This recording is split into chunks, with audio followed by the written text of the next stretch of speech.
Channel Rajput physics. आज हम topic लेंगे रे ऑप्टिक्स से।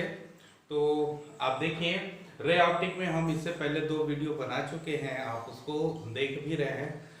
तो सब्सक्राइब जरूर करें। सब्सक्राइब करने से फ़ायदा ये है कि मेरे आने वाली अन्य वीडियो आपको पहले मिल जाएगी। तो चलिए चेक करते हैं, आज का इम्पोर्टेंट टॉपिक है। तो उसमें कुछ न्यूमेरिकल क्वेश्चन को हम लेते हैं। न्यूमेरिकल क्वेश्चन जो बेस्ड है लेंस फार्मूला और लेंस मेकर फार्मूला से है। तो देखते हैं, एक क्वेश्चन है इम्पोर्टेंट। क्या है? एक लेंस 45 सेंटीमीटर की दूरी, एक लेंस में 45 सेंटीमीटर दूरी पर स्थित सुई लेंस की दूसरी ओर 90 सेंटीमीटर स्थित पर्दे पर प्रतिबिंब प्राप्त हो रहा है, बनती है। तो लेंस के प्रकार को पहचानकर फोकस दूरी ज्ञात कीजिए। ठीक है, प्रतिबिंब के आकार क्या होगा यदि वस्तु का आकार 5 सेंटीमीटर है। तो यहाँ पर अगर हम देखें तो पर्दे पर प्राप्त हो रहा है। ठीक है, पर्दे पर प्राप्त होने वाले प्रतिबिंब वास्तविक प्रतिबिंब होता है। और वास्तविक प्रतिबिंब किसमें बनता है? 2 प्रकार का आप लेंस देखे होंगे, एक कन्वेक्स लेंस है और एक कॉन्केव लेंस था, मतलब कि उत्तल लेंस और अवतल लेंस। तो वास्तविक प्रतिबिंब पर्दे पर प्राप्त हो रहा है प्रतिबिंब मतलब वास्तविक है। वास्तविक प्रतिबिंब केवल उत्तल लेंस से प्राप्त होता है, अवतल में प्राप्त नहीं होता है। ठीक है, अवतल में हमेशा आभासी प्रतिबिंब प्राप्त होता है। दूसरा, एक तरफ वस्तु है तो दूसरी तरफ प्रतिबिंब बनता है, वो उत्तल में बनता है। अवतल में क्या है? इसी डायरेक्शन में बनता है। तो ये पहला आंसर जो है लेंस के प्रकार को पहचानना। तो लेंस का प्रकार क्या हो जाएगा? लेंस के प्रकार, ये उत्तल लेंस है। और क्यों है उत्तल लेंस? इसका रीजन क्लियर हो गया, क्योंकि इसमें वास्तविक प्रतिबिंब बनता है। ठीक है, ये वास्तविक प्रतिबिंब है। तो अब हम यहाँ पे कुछ डायग्राम बनाने का प्रयास करते हैं। चलिए, एक लेंस है, यहाँ पर हमने एक वस्तु को रखा, लेंस से 45 सेंटीमीटर दूरी पर एक वस्तु को रखा है। तो वस्तु से होकर जाने वाली 2 किरणें, ये किरणें तो मुख्य अक्ष के समांतर है जो फोकस से होकर गुजरेगी, और दूसरा प्रकाश केंद्र से गुजारे तो इस प्रकार से जाकर यहाँ इसका वास्तविक और उल्टा प्रतिबिंब बनाएगा। तो इस प्रकार से इसमें उल्टा प्रतिबिंब बनेगा एक ही का।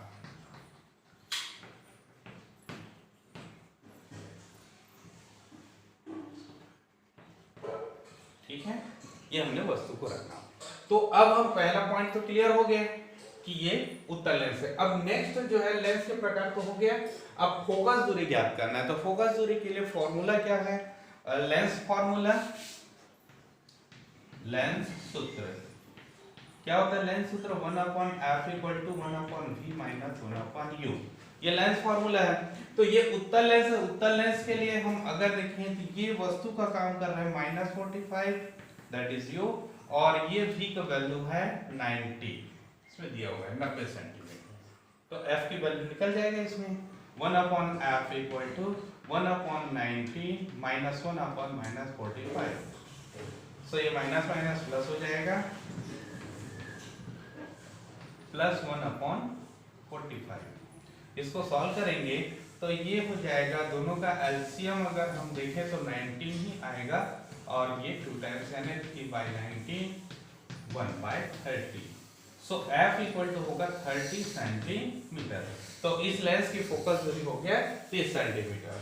अब फिर एक प्रश्न है, प्रतिबिंब का आकार ज्ञात कीजिए। प्रतिबिंब का आकार क्या होगा यदि वस्तु का आकार 5 है? तो यहाँ पे वस्तु का आकार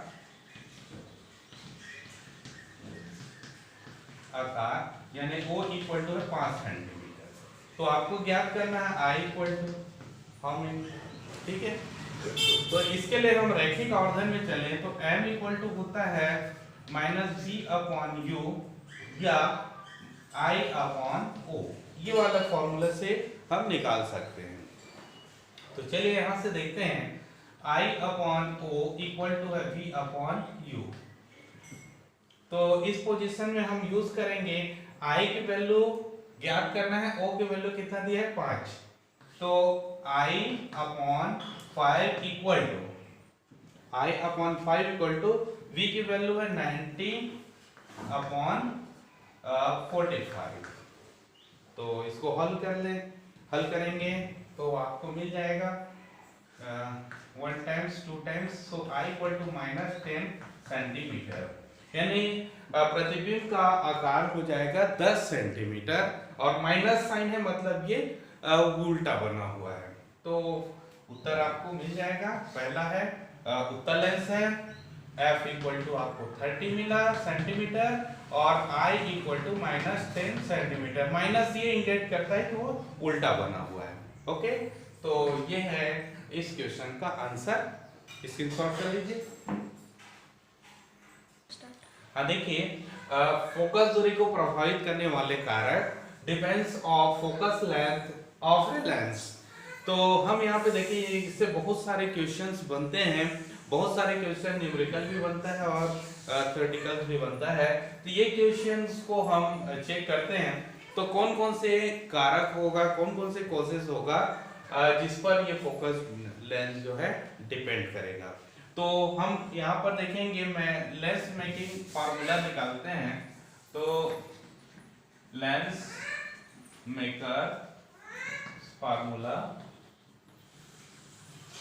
लेंस निर्माता सूत्र क्या होता है? तो ये फॉर्मूला है 1/f equal to mu minus 1/r1 minus 1/r2। तो देखिए लेंस मेकिंग फार्मूला, लेंस निर्माता सूत्र को हम चेक करें तो इस प्रकार से लेंस निर्माता सूत्र होता है।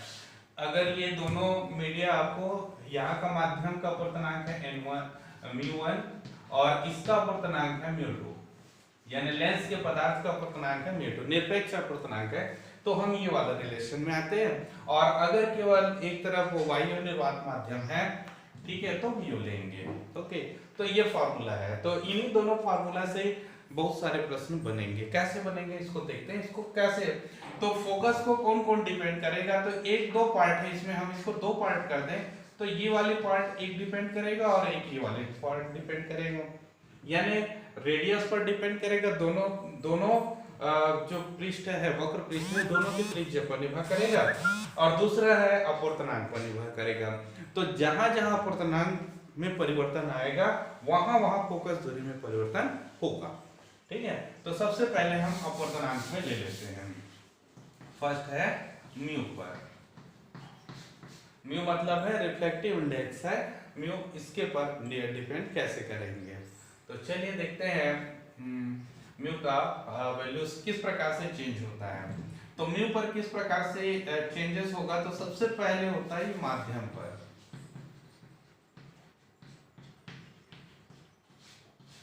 माध्यम पर मतलब इसके दोनों एरिया के मीडिया पर डिपेंड करेगा। अगर एक तरफ निरपेक्ष और एक तरफ सापेक्ष है तो F की वैल्यू इसके आधार पर चेंज होगा, यानी अपवर्तनांक किस प्रकार से होगा तो वो माध्यम पर निर्भर करेगा। तो यहाँ पर हम देखते हैं, जैसे कई प्रश्न पूछा जाता है कि लेंस को पानी में डुबा दें या ऐसे माध्यम में डुबा दें जिसकी फोकस लेंथ ऐसा है, तो फोकल लेंथ में क्या प्रभाव पड़ेगा? तो ये डिपेंड माध्यम पर निर्भर करेगा। तो चलिए हम यहाँ पर चेक करते हैं माध्यम किस प्रकार से है। तो सबसे पहला कंडीशन है, कंडीशन ए, यदि यहाँ का माध्यम जिस पे डुबाया गया है, यानी बाहर का माध्यम कम है और लेंस का माध्यम का अपवर्तनांक अधिक है, मतलब ये विरल माध्यम और ये सघन माध्यम है, तो μ1 इज लेस देन μ2। तो इस कंडीशन में आपको क्या मिलेगा? तो इस कंडीशन में हम यहाँ पर इस फोकस लेंस में चलें तो 1/f equal to μ2 minus μ1 divided by μ1, so 1/r1 minus 1/r2 ये डिपेंड होगा। तो जब ये वाले वैल्यू को हम फिक्स मान लेते हैं, उसमें कोई चेंजेस नहीं कर रहे हैं, कह रहे हैं माध्यम पर निर्भर कर रहा है। तो माध्यम क्या है, यानी लेंस के बाहर का माध्यम का अपवर्तनांक कम है और अंदर का अपवर्तनांक अधिक है। जैसे एक तरफ हम लोग पानी, यहाँ पर देखिए ये पानी है और ये कोई भी कांच है। चलिए इसमें आप चेक करते हैं, पानी है और कांच है। तो पानी का निरपेक्ष अपवर्तनांक होता है 1.33 और कांच का अपवर्तनांक होता है 1.5।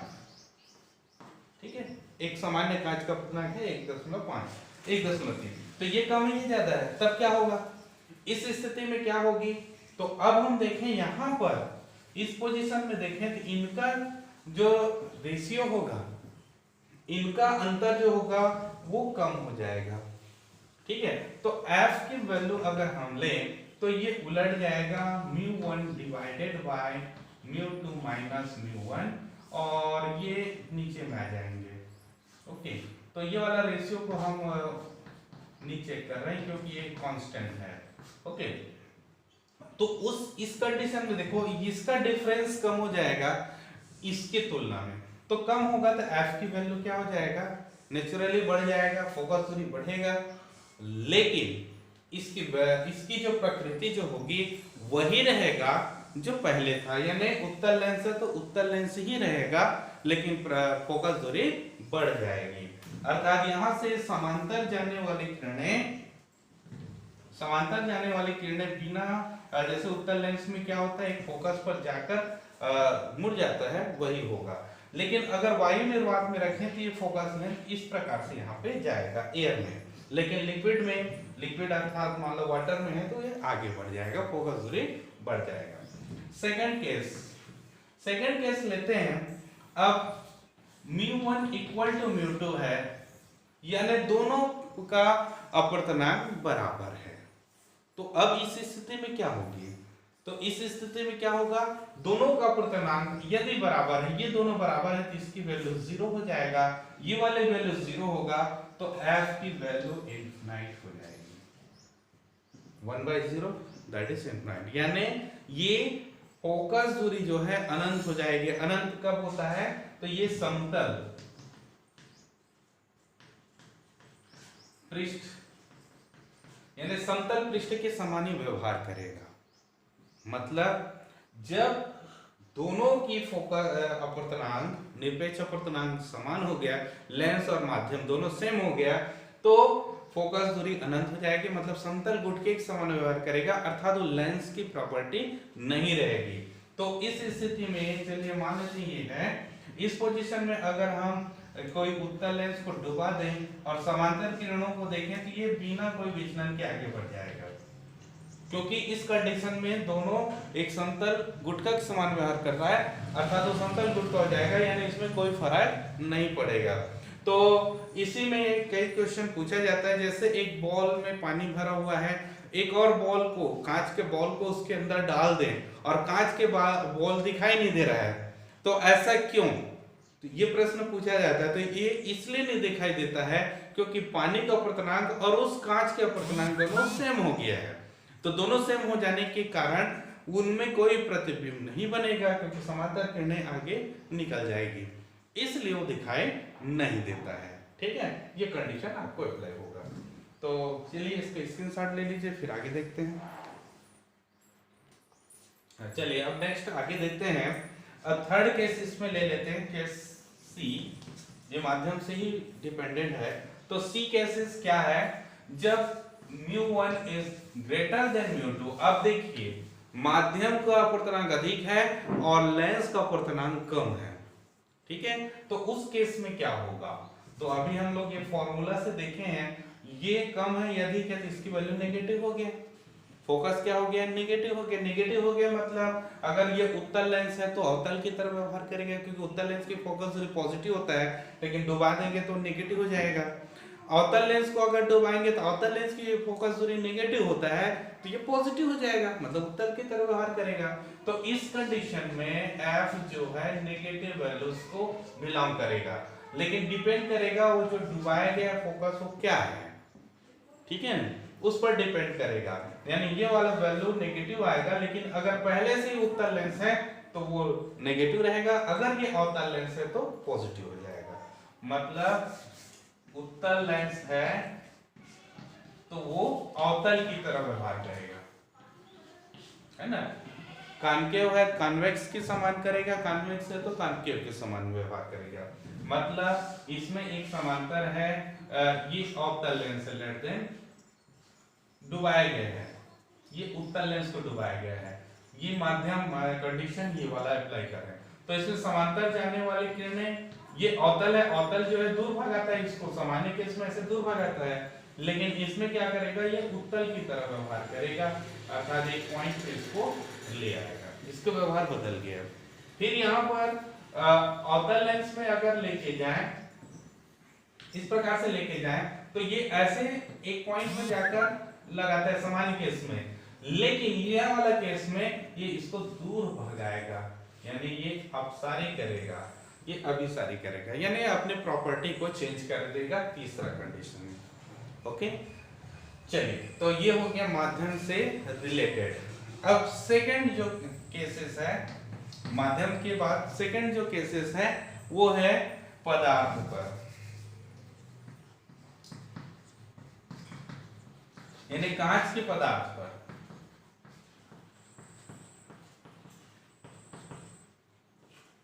कांच या जो जिससे लेंस बनाया गया है उसके पदार्थ पर निर्भर करेगा।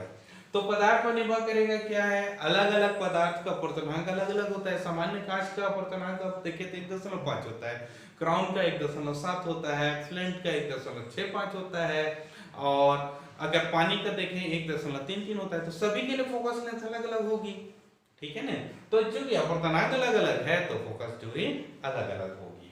ओके, तो डिपेंड क्या कर रहा है इसमें हम देखें तो 1/f is inter proportional to mu, f is inter proportional to mu. तो इस केसेस में देखें जिसका निरपेक्ष अपवर्तनांक अधिक होगा उसकी फोकस दूरी कम होगी, ठीक, जिसका निरपेक्ष अपवर्तनांक कम होगा उसका फोकस दूरी अधिक हो जाएगी, उल्टा, ठीक है। तीसरा केसेस हो गया। चौथा केस को अगर हम अप्लाई करें, सॉरी थर्ड केस को ये अप्लाई करें, तो ये प्रकाश के रंग पर, जो लेंस में डाला गया प्रकाश है, सूर्य प्रकाश है तो 7 अलग अलग रंग होते हैं, है ना, और सभी रंगों का अपवर्तनांक अलग अलग होता है। आपको पता होगा विजुअल रे यानी सूर्य प्रकाश का तरंग दैर्ध्य अगर हम देखें तो 4000 एंगस्ट्रॉम से 7800 एंगस्ट्रॉम तक होता है ना। वायलेट का अगर हम देखें तो 4000 एंगस्ट्रॉम होता है, और रेड का देखें तो 78,000 एंगस्ट्रॉम होता है, 7800 एंगस्ट्रॉम होता है, ये वायलेट का और ये रेड का। बाकी जो इसी बीच में रहते हैं, जैसे येलो का 6200 एंगस्ट्रॉम के रेंज में होता है। तो अब बताइए इसमें वायलेट का तरंग दैर्ध्य कम है तो फोकस दूरी इसका अधिक हो जाएगा, FV is greater than FOR होगा, क्योंकि R का फोकस लेंथ कम है, ठीक है ना, सॉरी R का अपवर्तनांक अधिक है तो फोकस लेंथ कम होगा, और फोकस लेंथ कम होगा तो इस रेशियो में अगर हम देखें, इस केस में अगर हम देखें तो आप देखेंगे फोकस लेंथ जो है सबसे ज्यादा बैंगनी होगा और सबसे कम लाल का होगा। जैसे एग्जांपल के तौर पर देखें, एक उत्तल लेंस है, यहां पर अगर हम एक श्वेत प्रकाश को भेज दें, है ना, इस प्रकार से व्हाइट रे को भेजें, तो व्हाइट रे को भेजेंगे तो सबसे ज्यादा दूरी पर बैंगनी जाएगी और सबसे कम दूरी पर लाल होगा, यानी ये FR हो गया। तो F वायलेट आपको आगे मिलेंगे, इस पोजीशन में आपको मिलेगा FY, ओके, F, और येलो जो है इनके बीच में है।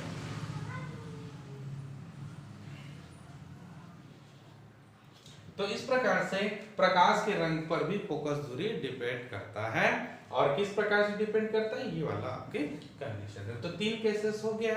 अब चौथा केसेस हम ले लेते हैं इसके वक्रता त्रिज्या पर। चलो स्क्रीनशॉट कर लीजिए इसको, फिर देखते हैं आगे। चलिए अब चौथा केसेस देखते हैं, लेंस के दोनों पृष्ठों का वक्रता त्रिज्या पर या लेंस की बनावट पर, लेंस कैसे बना हुआ उस पर डिपेंड करेगा। तो चलिए मान लेते हैं दोनों पृष्ठों का वक्रता त्रिज्या हमने समान लिया, यानी लेंस के 6 प्रकार यहाँ पे होगा। तो सबसे पहले उत्तल लेंस पर, उत्तल लेंस के प्रोसेस में देखते हैं। तो उत्तल लेंस में अगर हम देखें तो इसमें दोनों वक्र, एक वक्र यहाँ पर आ जाएगा C1 यानी वक्रता है R1, और इस डायरेक्शन में वक्रता आ जाएगा C2 और R है R2। मान लेते दोनों को वक्रता सेम है, मतलब R1 equal to R2 equal to R है। लेट इसका दूरी बराबर है लेकिन इसकी दिशा अलग अलग है। तो अब हम फोकस लेंथ को देखें 1/f equal to mu minus 1/r1 minus 1/r2। इस प्रोसेस में देखें तो 1/f equal to mu minus 1/r। r की वैल्यू क्या होगा, r1 इस डायरेक्शन में, देखिए r1 राइट साइड में है तो ये पॉजिटिव हो जाएगा, लेकिन r2 नेगेटिव डायरेक्शन में तो 1 माइनस r होगा, तो माइनस माइनस प्लस हो जाएगा। 1/f equal to mu minus 1 2/r हो जाएगा, पॉजिटिव हुआ 1 1 2 that is so f equal to हो जाएगा r/2 म्यू माइनस 1। ये फोकस लेंथ, तो उत्तल लेंस की फोकस लेंथ जो होती है वो पॉजिटिव होता है। ओके, सिमिलरली अवतल लेंस को लें तो अवतल लेंस का हम यूज करें तो अवतल लेंस को यूज करेंगे तो इसकी फोकस लेंथ किस प्रकार से चेंज होती है इसको देख लो। देखिए अवतल लेंस में ये है C1 यानी R1 इधर होगा और ये है C2 R2 इस डायरेक्शन में है। अब वही केस ले लेते हैं R1 और R2 दोनों इक्वल है, तो उस पोजीशन में आपको मिलेगा 1/f equal to mu minus 1 अब देखिए R1 इस डायरेक्शन में तो माइनस R यहाँ पे आ जाएगा, माइनस 1 बाय ये R2 उधर पॉजिटिव है तो वह R हो जाएगा, तो दोनों नेगेटिव हो जाएगा, तो 1/f equal to mu minus 1, ये भी नेगेटिव यानी -2/r। So f equal to होगा -r/2 म्यू माइनस 1, तो ये नेगेटिव वैल्यू को फॉलो करेगा। तो अवतल लेंस की फोकस दूरी नेगेटिव होती है। ओके, चलिए इतना इसके शॉर्ट कर लीजिए, फिर आगे देखते हैं। हाँ देखिए समतलो उत्तल प्लेनो कन्वेक्स ये लेंस है, मतलब एक पृष्ठ जो पहला पृष्ठ है वो उत्तल है, दूसरा जो है समतल है। तो उस केसेस में हम देखें तो ये R1 जो है R होगा, लेकिन R2 इक्वल टू हो जाएगा इनफिनाइट, क्योंकि ये समतल है। समतल पृष्ठ की वक्रता और फोकस दोनों अनंत होती है ना, तो ये अनंत हो जाएगा। तो उस केस में हम फोकस लेंथ का हम मेजर करें mu minus 1/r1 minus 1/r2 से, तो क्या हो जाएगा 1/f equal to mu minus 1, ये हो जाएगा 1/r माइनस 1/इनफिनाइट, तो ये वाला 0 हो जाएगा। सो f इक्वल टू होगा r बाय म्यू माइनस 1। ठीक है, तो इस केसेस में देखो जब हम उत्तल लेंस उत्तल लेंस लिए थे, उत्तल लेंस में फोकस लेंथ था r/2 म्यू माइनस 1। ठीक है, तो ये वाले केस में क्या हो जाएगा, फोकस लेंथ जस्ट डबल हो जाएगा। ओके, इसकी तुलना में फोकस लेंथ इसका डबल है। देखिए उत्तल लेंस की फोकस दूरी ये था यानी जस्ट डबल होगा। अब समतल अवतल लेंस में अगर हम चेक करें, प्लेनो कन्वेक्स में चेक करें, तो ये वाला प्लेन वो कर्व में रहेगा, सेकंड जो है प्लेन है, तो ये वाला सरफेस को देखें तो r1 equal to minus r होगा, r2 इक्वल टू इनफिनाइट होगा, तो ये माइनस r ये इनफिनाइट, ये 0 हो गया, ये माइनस हो जाएगा, तो इसकी लेंथ माइनस होगा, लेकिन इसकी तुलना में 2 गुना हो जाएगा। ओके, तो ये हो गया आपका लेंस से संबंधित। अब 2 प्रकार के और लेंस है, चलिए इसको चेक कर लीजिए, फिर उसके बाद देखते हैं। चलिए देखिए, अब 2 लेंस और बचा, और अवतलोत्तल कॉन्वेक्सो कॉनकेवो कॉन्वेक्स, और एक है कॉन्वेक्सो कॉनकेव, 2 लेंस है। तो इसमें देखिए ये वाले लेंस में पहला जो पृष्ठ है वो उत्तल है, दूसरा जो है अवतल है। जैसे हम लोग सामान्य ग्लास यूज करते हैं धूप से बचने के लिए, उसमें ऐसा रहता है। तो उस पोजीशन में देखिए दोनों वक्रताएं जो है इसी डायरेक्शन में आएंगे, दोनों पॉजिटिव है। अब दोनों का जो वक्रता है परफेक्ट इक्वल होंगे तो ये केस आपको मिलेगा, यानी आप देखेंगे तो दोनों R1 और R2 दोनों इक्वल है, परफेक्ट इक्वल है, तब इस पोजीशन में इनकी वैल्यू 0 होगा, मतलब f इनफिनाइट होगा, मतलब ये समतल की तरह व्यवहार करेगा। ओके, सिमिलरली यहाँ पर देखें, इसमें पहला जो है वो अवतल है, दूसरा उत्तल है, तो इस केसेस में दोनों की वक्रता लेफ्ट साइड में होंगे ना, दोनों नेगेटिव होंगे, तो यहाँ R1 भी नेगेटिव, R2 भी नेगेटिव, लेकिन फाइनली अगर देखें तो 0 होगा। तो इसकी वैल्यू 0 हुआ तो फोकस लेंथ भी इनफाइनाइट हो जाएगा, मतलब समतल की तरह व्यवहार करेगा। लेकिन कब, जब परफेक्ट आपका दोनों वक्रता समान होता है, तो ये कंडीशन आता है। तो ये हम लोग क्या बोलते हैं, धूप से बचने वाले जो लेंस है, उस जो ग्लास है उसमें यूज करते हैं। लेकिन कभी कभी देखें कि धूप वाले ग्लास को लगाने से जो चित्र है वो थोड़ा सा सामने जो रोड है वो थोड़ा सा उभरा हुआ या गड्ढा हुआ ऐसा दिखाई देता है। तो उसका रीजन होता है इन दोनों के वैल्यूज में अंतर के कारण। R1 और R2 दोनों अगर परफेक्ट इक्वल नहीं है तो ये केस नहीं आएगा, समतल नहीं आएगा। अब मान लो R1 और R2 में कुछ अंतर है, तो कुछ अंतर आया तो इसकी वैल्यू या तो पॉजिटिव होगा या तो नेगेटिव आएगा। पॉजिटिव हुआ तो उत्तल की तरफ व्यवहार करेगा, नेगेटिव हुआ तो अवतल की तरफ व्यवहार करेगा, इसलिए उभरा हुआ या गड्ढा हुआ ऐसे दिखाई देता है। तो आई होप ये आज आपको समझ आया होगा। तो चलिए स्क्रीनशॉट कर लीजिए, इसके बाद फिर नेक्स्ट वीडियो में डिस्कस करेंगे। Thank you.